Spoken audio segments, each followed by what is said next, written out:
A couple of thoughts came to mind. One was I was thinking about modified triple aim and thinking about the patient experience, but the provider experience. And in my world, we're running on fumes really a lot of the time. We've got huge wait times. We've got a lot of staff, nursing staff and physicians who are leaving the profession just due to burnout. And our quality improvement program seems to be one of the few kind of bright lights that really helps ignite some hope and maybe reinvigorates these physicians who may be otherwise inclined to just jump ship.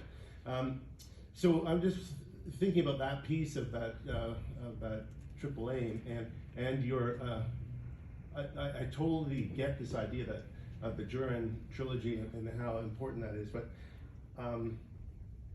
the kind of maybe historically punitive nature of quality control and maybe some of the planning that was actually done in the rear view mirror in the 1990s for a system that was actually existing in the 1980s isn't serving us very well. So I sort of still see quality improvement as something that we really want to be striving towards. Could you comment more on what you said at the outset of your discussion about how you see that this has been overemphasized in light of what I've just brought up? Yeah. So I think first off, I want to make sure we differentiate between quality assurance, which is the sort of inspection-based system, sort of somebody coming in, judging your work, and telling you that you're doing a bad job or sometimes that you're doing an okay job. Very demoralizing, very kind of, and drives all sorts of really bad behaviors, okay, in response. So that was the first one. Quality control, unfortunately, has a, it shouldn't be called quality control. I like to call it sort of standard work. And the idea is not to try to control you, but to control variation in the system.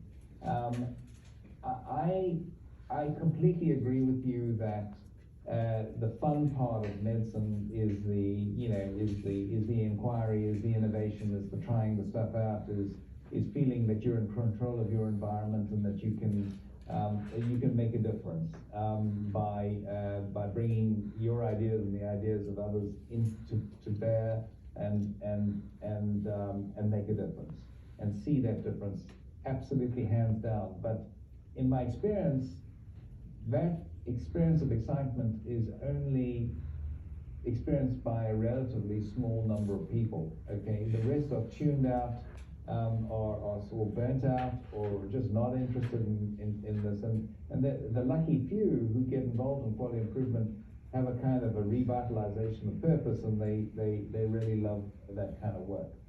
What I'm thinking about though is how do we share the benefits of or the fruits of that kind of innovation with everybody else in a way that makes it pretty obvious that our intention is to try to make their lives as easy as possible and to try to kind of get all of the things that are driving them crazy and making them feel so burnt out of the way. And I do think that is the kind of goal here, because it's just not possible for everybody to be engaged in quality improvement. And nobody has ever really succeeded in that. But what we can succeed in doing is making sure that the quality improvement work that we do is really focused on some true organizational priorities, both in terms of patient needs, but also very importantly in terms of provider needs. And solving those problems through a quality improvement process, and then deploying it, and people seeing that actually what we're rolling out across this organization as a result of quality improvement is actually making our lives so much better.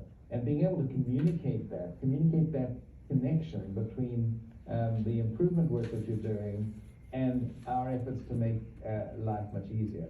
And when it comes to things like, the sort of the regular, I mean, you're an ER doc, and certainly, a lot of the quality improvement approaches are being used in exactly that setting of trying to bring order to chaos. Very high volume, very high intensity situations of at great risk of chaos.